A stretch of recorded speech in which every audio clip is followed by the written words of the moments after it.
Welcome back to Reddit Tales by Uncle Sammy. I see you, I appreciate you, and I'm thankful you subscribe and keep showing up. This space is built on your insights. Leave your thoughts and lessons below. Now cue the tension. Cue the truth. Let's get into it. When somebody starts treating basic transparency like an insult, that is usually not a communication problem. It is a character problem hiding behind tone. This dramatized story is about the night a husband finally understood that a boundary is not a bluff.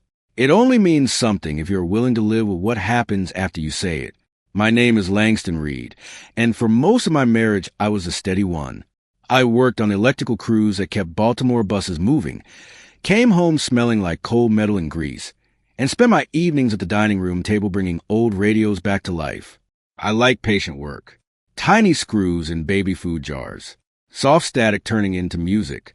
My wife Camille used to tease me about it and then sit nearby with her laptop, one leg folded under her, humming along to whatever station finally came through. We had been married 8 years, living in a brick row house in Edmondson Village with creaky stairs and a front window that caught the late sun. We were not flashy people. Friday nights meant turkey chili in the slow cooker or take out lake trout from the corner spot with a hand-painted sign. Sunday mornings meant early service at New Covenant and then lemon chess pie at a diner near Pennsylvania Avenue, where the coffee always tasted a little burnt. Camille worked in donor relations for a hospital foundation, so she knew how to smile through long events and say the right thing to old money and grieving families. I knew how to replace a dead relay in freezing weather and come home without bringing my temper through the door. That was our rhythm. Not glamorous. Reliable. I thought reliable was another word for safe. Before the story goes any further, pay attention to the small changes, because that is where betrayal usually starts. If you enjoy intense cheating wife stories, marriage drama, and real feeling relationship betrayal stories like this one, like this video, share it with someone who would watch to the end, and subscribe for more stories like this. Looking back, I can tell you the first changes were too small to call betrayal. They looked busy. Camille started taking her phone into the bathroom. She turned it face down on the table. She laughed less at home and more at messages she read in silence. I noticed all of it and told myself not to become one of those suspicious husbands who turns ordinary stress into accusation. My father used to say, a man who throws blame before facts is just asking to be ashamed twice. So I made a decision right there, early on. I would not accuse her because I was afraid. I would wait until I knew what I was looking at.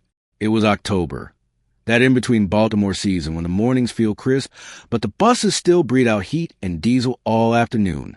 Our blocks sounded the same, as always. Kids bouncing a basketball too late.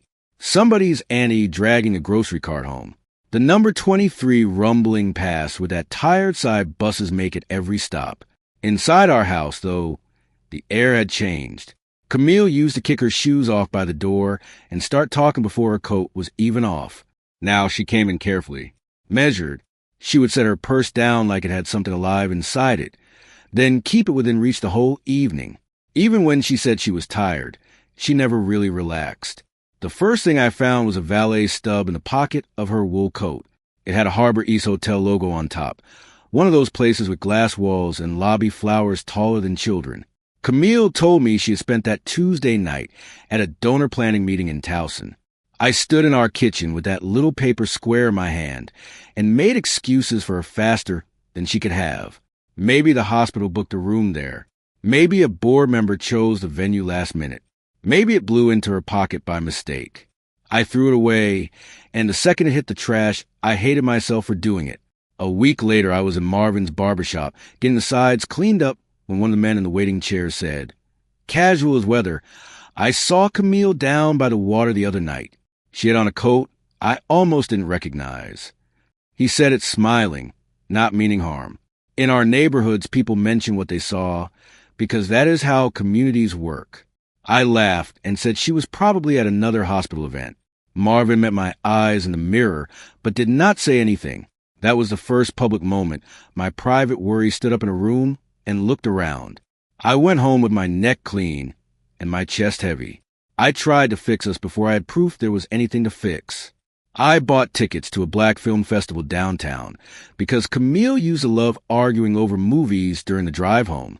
I made reservations at a little place in Mount Vernon, where the waitress remembered that she liked her salmon plain and I liked extra lemon. She canceled both. Too much work, she said. Her feet hurt. Her head hurt. She was just drained. Then that same Friday, after telling me she was too exhausted to leave the house, she went upstairs and curled her hair.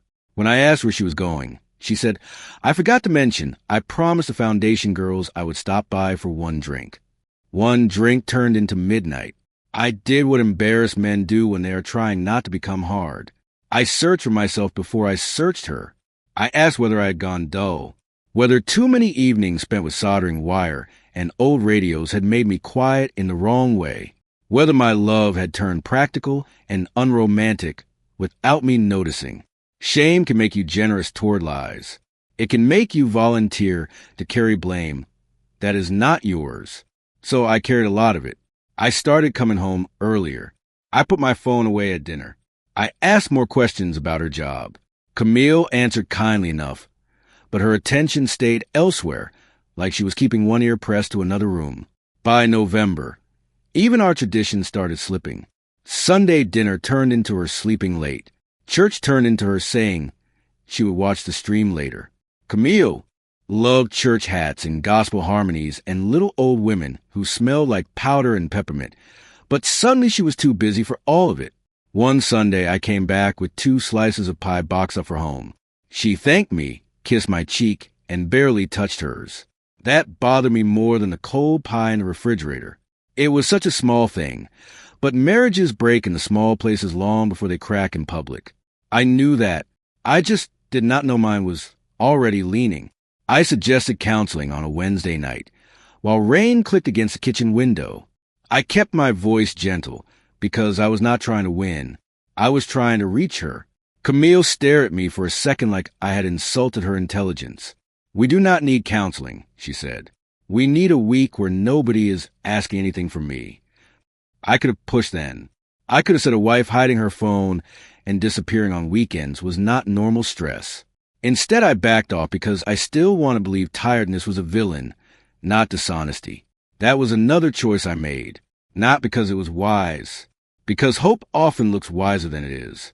The first person who said out loud that something felt wrong was my sister Tracy. She invited us to her house for a Saturday fish fry in early December. Tracy lived in Woodlawn in a narrow townhome that always smelled like lemon oil and camera equipment because she shot legal depositions and training videos for law firms all over the city. At my wedding, years earlier, Tracy had been the one fussing with Camille's veil and dabbing tears with the edge of her own sleeve. That day at the fish fry, while everybody else talked over spades and potato salad, Tracy watched Camille check her phone under the table and said nothing until she walked me to my truck. "I do not know what is going on," Tracy said, leaning against my fender in her house slippers, "but busyness does not make people hide their screen." She was not dramatic by nature. That is what made her hard to dismiss. Tracy saw details for a living. She noticed hands, pauses, little lies people told before the camera turned on. I told her I was probably overthinking things. She gave me a look I knew from childhood, the one that said she would let me lie to myself once and not twice. "Maybe," she said, "but if you ever need facts, do not go digging angry. Come get me first." I laughed like she was being extreme. I remembered every word later. 2 nights before Christmas, Camille came home with a dry cleaning ticket in her purse for a copper satin dress I had never seen. We were not rich enough to be forgetting new dresses. I held that ticket in my hand while she showered and listened to the pipes knock in the walls. The easy thing would have been to storm upstairs and wave it like evidence. The smarter thing, I told myself, was to wait. I wanted one clean truth, not another argument I could later be told I misunderstood. So I put the ticket back exactly where I found it. That kind of self-control does not feel noble at the moment. It feels like swallowing nails. January brought real cold, the kind that makes the front steps sweat ice in the morning and turns every row house radiator into a grumpy old man. Camille started sleeping in the guest room because work calls kept coming in late. I let that happen for a week before I stood in the doorway and said, "You can tell me if you do not want to be here." She looked up from her laptop, so slowly it felt rehearsed. "Why do you keep making everything bigger than it is?" she asked. That sentence stayed with me because it was exactly backward. I was not making it bigger. I was naming the thing already filling the room. The real drop in my stomach came from a text preview I was never meant to see. Camille had left her phone on the kitchen counter while she ran upstairs to answer the door for a package. The screen lit up. I did not pick it up. I did not unlock anything. I only saw what flashed there in plain sight.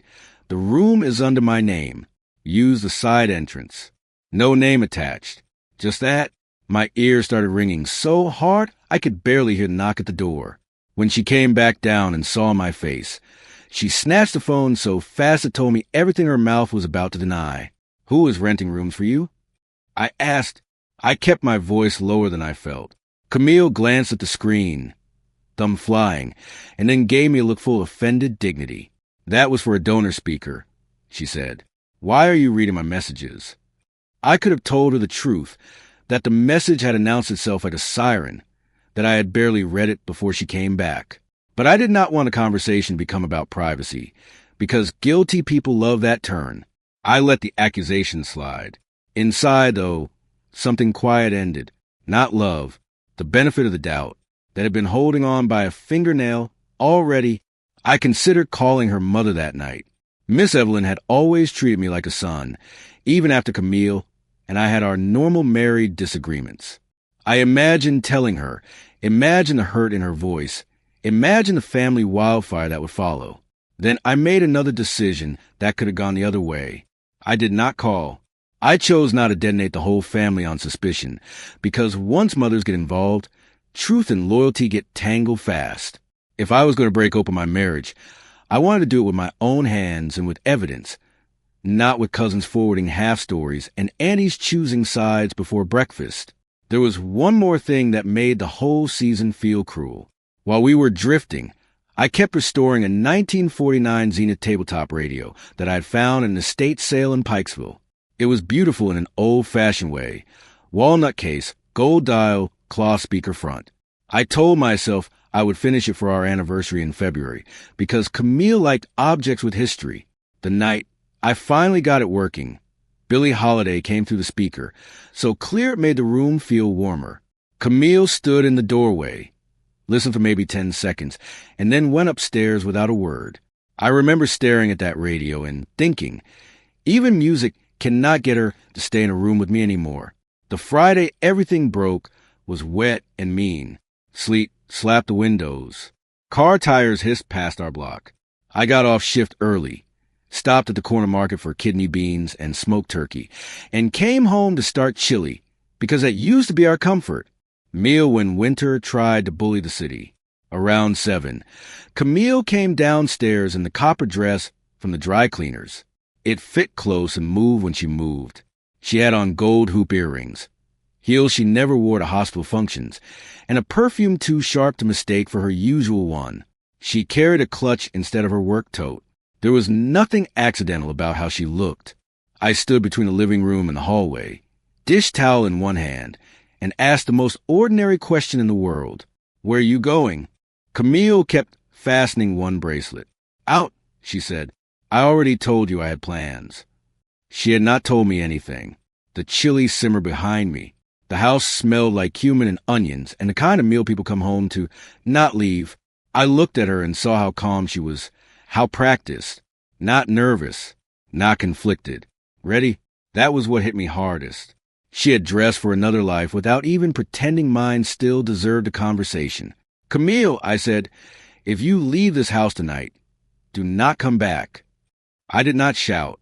That mattered to me then, and it matters to me now. I said it clearly, the way you say something you have already decided. She stared at me, searching my face a man who would fold. "Do not do this," she said, and it came out annoyed, not wounded.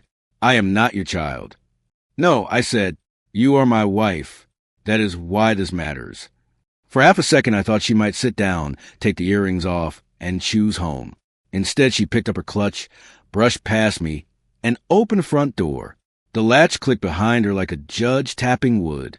I stood there a long time, listening to her heels on the porch, and then her car pulling away through sleet. I could have chased her. I could have jumped in my truck and let anger decide how the night went. That would have been easy and stupid. I know what men look like when humiliation gets behind the wheel. I have ridden enough city roads to know how quickly hurt turns reckless. So I did the hardest thing at that moment. I stayed still. Then I called the one person I trusted not to let me become a fool. Tracy. I said, I need facts. She answered on the second ring. No surprise in her voice. Just focus. I told her Camille had left dressed for somebody, that I believed tonight was a night everything I suspected would step into the light. Tracy asked for a make, model, coat color, and the plate number like she was taking down witness details after a crash. Do not follow her yourself, she said. You are too hot right now. I did not argue because she was right. Tracy had a small camera kit in the trunk most days, and half the city never noticed a woman in a dark peacoat carrying equipment. Before hanging up, she said, Whatever I find, you need to be ready to live by that sentence you just gave her. The waiting was worse than the fear. I turned the stove off and did not eat. I sat in the den with the Zenith radio humming low, because silence made my thoughts too loud. Every few minutes, sleet tapped the windows like fingers. Around 8:30, Tracy texted. She is downtown, Harbor East, parked at a boutique hotel. 10 minutes later, another message came with a photo. It was grainy because of the weather, but not so grainy I could lie to myself. Camille, copper dress under a camel coat, stepping out under the awning. A man met her there with an umbrella. Even before I zoomed in, I knew his walk. Clifton Marsh had been in my house. That is the thing people do not talk about enough when they talk about betrayal. Sometimes it does not come from a stranger. Sometimes it comes wearing your community's face. Clifton was an insurance broker with polished shoes, good teeth, and a side role at church playing hand drums when the youth choir got lively. He had eaten my chili, joked about the ravens in my living room, and once borrowed my ladder after a storm. The photo showed him reaching for Camille's elbow the way a man does when he already knows where a woman likes to be touched. I had to set my phone down before I cracked it. I called Tracy immediately. She answered in a whisper. I am inside, she said. There's live jazz in the lounge. They are not tucked away. They think they are safe. I asked if she had enough. She said, I have them entering together, being seated together, and him kissing her hand like this is a scene from a bad movie. If you come calm. I started for my keys and then stopped. This was another fork in the road. I could burst in with nothing but rage and turn myself into the story. Or I could wait until the truth was fully captured and walk in with control. I chose control because chaos helps liars. The drive downtown felt unreal. Baltimore glowed and dripped around me. Storefront reflections trembling in the wet pavement. Brake lights stretching red across the harbor roads. I parked in a garage that smelled like concrete and antifreeze and took the elevator down with my jaw set so tight my teeth hurt. Tracy met me near the hotel lobby, camera strapped across her chest. Her expression flat in that way she gets when feelings would only mess up the shot. You sure? She asked. She still gave me that final chance. Yes, I said, and my voice sounded older than I felt. I need to see them with my own eyes. The lounge was all warm amber light and polished wood. Too soft a room for something so ugly. A woman in black was singing old standards near the piano. Glasses clinked. Couples leaned toward each other over candlelight. And there they were, Camille and Clifton, in a curved booth near the window, close enough that their knees touched. Camille was laughing with her head tilted the way she used to laugh with me before life got practical. Clifton's hand was resting over hers on the table, not briefly, not by accident. I stood there for 2 full breaths before walking closer. My shoes barely made noise on the carpet. Camille saw me first. The color drained out her face, so quickly I felt it in my own skin. Clifton turned and went rigid. Then Tracy stepped into their line of sight, lifting the camera just enough for the red record light to show. Camille's eyes moved from the lens to the hand, holding it. Tracy, she said, and that single word carried more panic than anything else spoken that night. Of all the people in the city, it was my sister, the woman who had fixed her veil before our wedding, the woman who had brought soup when Camille had the flu. That was when Camille truly understood this was not gossip. It was the truth preserved. "Sit down," Clifton muttered to Camille, like he had no authority left. He rose halfway from the booth and tried to square his shoulders at me. "Langston, man, let's not do this here." His voice had that oily calm some men use when they're scared, and hoping tone can replace integrity. I looked at him and felt something surprising. Not heat, not the urge to hit him, just disgusting, clean and cold. "You already did this here," I said. "I am just the one who arrived before dessert." A couple at the next table went still. The singer kept singing. Shame does not stop rooms. It just isolates one table inside them. Camille stood up too fast and almost knocked her glass over. "It is not what you think," she said, which is the oldest bad line on earth. Tracy kept filming, steady as the weather. "Then say what it is." I told Camille, "Say it plain." She opened her mouth, and nothing useful came out. Clifton tried a different road. "We have been talking," he said. "That is all." I nodded once. "At a hotel lounge, with her hand in yours, after she left our home dress for you." My voice stayed even because I wanted every word to land without help from volume. People respect calm more than fury when the facts are ugly enough. Camille looked at Tracy again, and I watched humiliation hit her in layers. First the affair, then the witness, then the realization that the witness was family. "Please turn that off," she whispered. Tracy did not. She said, "I am not here to embarrass you, Camille. I am here because my brother needed the truth one time without edits." That was the line that bent Camille's shoulders. I reached into my coat pocket, took out my house keys, and set them on the table in front of her water glass. "You heard me before you left," I said. I meant it. My hand did not shake. I was proud of that later. Nobody made a scene after that. I think all three of them knew a louder ending would only make the ugliness cheaper. Clifton looked down, maybe because he could not bear the lens, maybe because cowardice finally weighed on the neck. Camille whispered my name like there was still a version of the night where I softened. There was not. I turned and walked out with Tracy behind me. In the lobby, a valet carried umbrellas in from the curb, shaking sleet onto the floor mats. Tracy stopped recording, zipped the camera into its case, and put a hand on my arm. "Come sleep at my place," she said. "Do not go back to that empty house tonight." I listened. I did not sleep much anyway. Tracy gave me her guest room and a mug of peppermint tea because she always believed hot things solved part of any problem. I lay awake staring at a framed photograph from her own wedding and thinking about how quickly a marriage can become paperwork in your head. Not all at once. In installments. A valet ticket. A dry cleaning slip. A text about a room. A copper dress in winter. By dawn, I knew I was not going to spend the next day arguing over definitions with Camille. Affair survived in fog. I wanted clear air, even if it cut. So before breakfast, I called a family law attorney Tracy had worked with before. Camille started calling around 6:30. At first, I let it ring because I could not trust my voice. Then she texted that she was outside our house and did not know where to go. I drove back around 9. She was on the porch in the same copper dress under my old Raven's blanket, mascara gone, hair damp from sleet and tears. I unlocked the storm door, but left the main door shut behind me. That little barrier mattered. "Where did you sleep?" I asked. She looked down. "At a friend's." I held her eyes and waited. "At Clifton's hotel," she corrected. The truth came out like it hurt to drag it over her tongue. "Good. It should have." She asked to come inside. I told her no. Another version of me might have let her out of habit, out of mercy, out of weakness dressed as kindness. I did not because I knew once we were standing in our kitchen again, near our magnets of male and ordinary married objects, she would start speaking as if routine could cancel evidence. "I will box up your things," I said. "You can stay with your mother or your cousin Denise. Those are your options for me." Camille cried harder at that, not dramatically, just with the stunned sound of somebody hearing consequence in a human voice. She kept saying, "Please, please, let me explain." I kept saying no.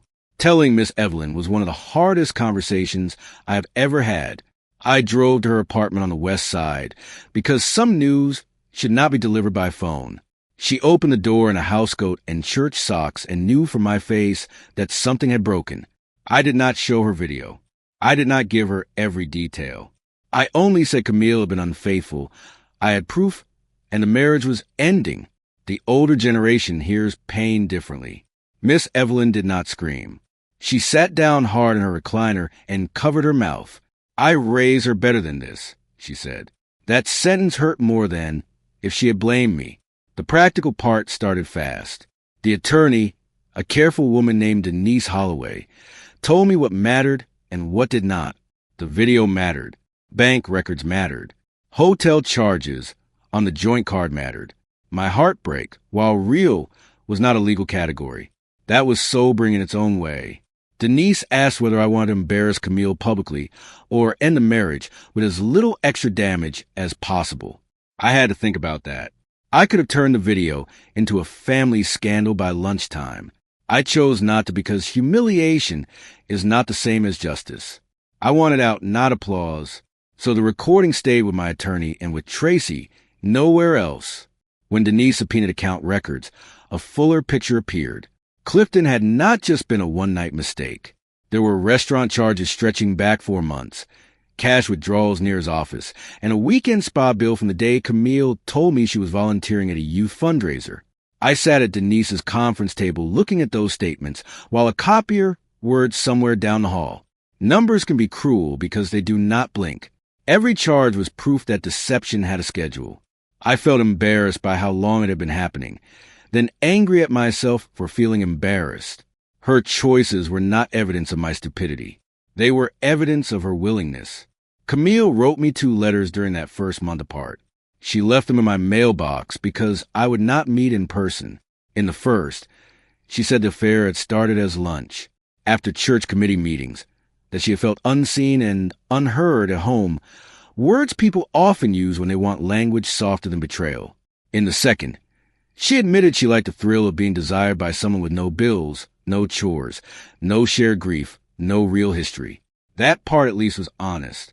Affairs are often less about love than about edited reality. I read both letters at my kitchen table and realized accountability still had not fully arrived in her voice. I did not come out of those weeks looking perfect. I had my own hard truths to face. I can withdraw when I am hurt. I can disappear into work and little repair projects instead of naming what I need. Sometimes I make mistakes. Therapy helped me say that without turning it into an excuse for Camille. A marriage can have dry places, unmet needs, boring seasons. Plenty of marriages do. That still does not make a side entrance to a hotel into communication. I had to learn the difference between self-examination and self-erasure. One helps you grow. The other helps cheaters keep the moral center of the story where they want it. Anywhere but on themselves. Word traveled because of course it did. Black Baltimore can feel big on a map and small by Sunday afternoon. I heard that Clifton stopped coming to choir rehearsal before I ever saw him removed from the church bulletin. Somebody's cousin told Marvin at the barbershop that Clifton was taking time away. Men who do dirt always want dignified wording once the bill arrives. I never stood up in church and exposed him. I met privately with Pastor Ryan and gave him what he needed. Not gossip. Facts. Later, Clifton was quietly taken off the finance committee and the music rotation. That was enough for me. I did not need a public stoning. I needed the lies to lose their stage. The house changed shape after Camille moved out. Not physically at first. Emotionally. There was more room in every doorway and more silence in every room. Some nights I hated that silence. Other nights it felt earned. I boxed her books carefully, wrapped a framed wedding photo in a newspaper, and took down the copper-colored throw pillows she had insisted made the den look grown. Tracy came by on Saturdays with coffee and refused to let me sink into bitterness. She would sit at the table while I worked on the Zenith radio and talk about anything except Camille until I was the one to bring her up. That kind of love from family saved me more than speeches ever could. The divorce took 8 months, which is another thing people do not say enough. Catastrophes can happen in one night. Consequences take calendars. There were appraisals, mortgage discussions, split accounts, furniture lists that made us sound like we had only ever been a warehouse inventory. Camille wanted me to sell the house and divide the profit. I chose to refinance and keep it. That choice cost me. My payment went up. I took extra weekend call shifts. But I kept the house because it was the first place that ever felt built by my own hands. I had replaced light fixtures in every room, fixed the back steps twice, and planted the hydrangeas out front with my mother before she passed. I saw Camille one final time after the papers were signed. It was late October, almost a year from when the first suspicions had started. I was at Lexington Market picking up crab cakes for Tracy's birthday dinner when I spotted her near the bakery counter. She looked thinner, quieter, dressed plain in jeans and a raincoat, no copper satin anywhere. She saw me and froze, then walked over with that careful posture people use when they know they're approaching pain they caused. "Langston," she said, "just my name. No title left. No place to hide in a sentence." I nodded and waited because some endings deserve to speak for themselves. Camille did not ask how I was. Maybe she knew she had lost that right. Instead, she said the one thing that sounded completely unvarnished. "The worst part of that night was not seeing you," she told me. "It was seeing Tracy holding that camera. I realized I had become somebody your family had to document like evidence." I looked at her for a long moment because that was the first truly honest sentence I had heard from her in months. "Yes," I said, "that was the worst part." She cried quietly, standing there with shoppers passing and bakery boxes changing hands around us. Public places do not stop grief. They just make them mind their manners. She apologized again, and this time I believe she meant it, believing her changed less than she probably hoped. I told her I was sorry too. Sorry for the dry places I had allowed in our marriage.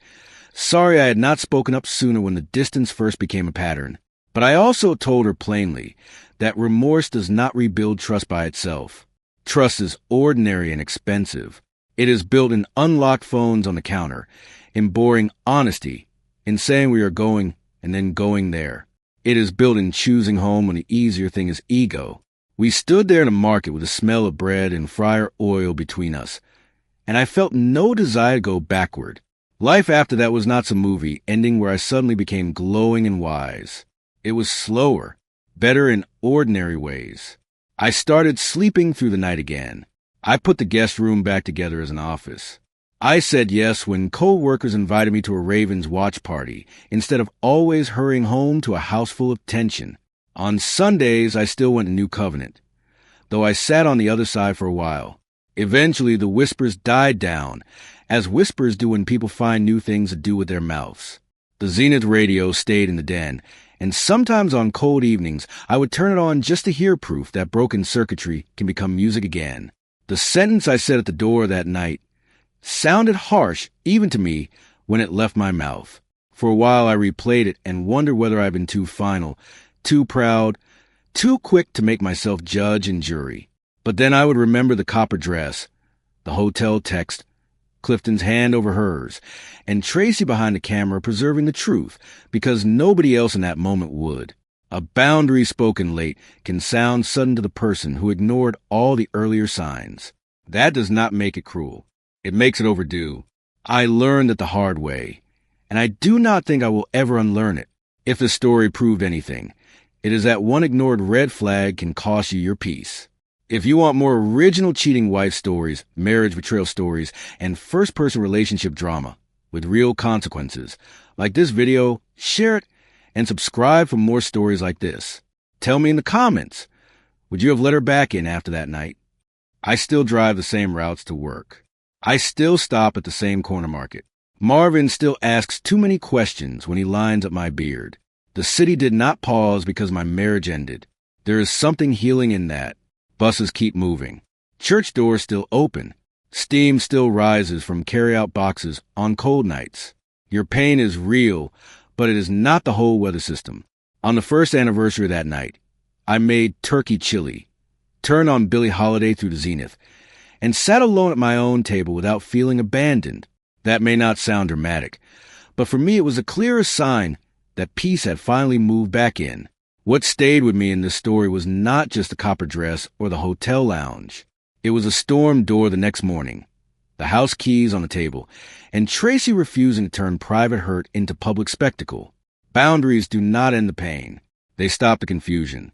And once the confusion is gone, character shows up in the choices that follow. The end.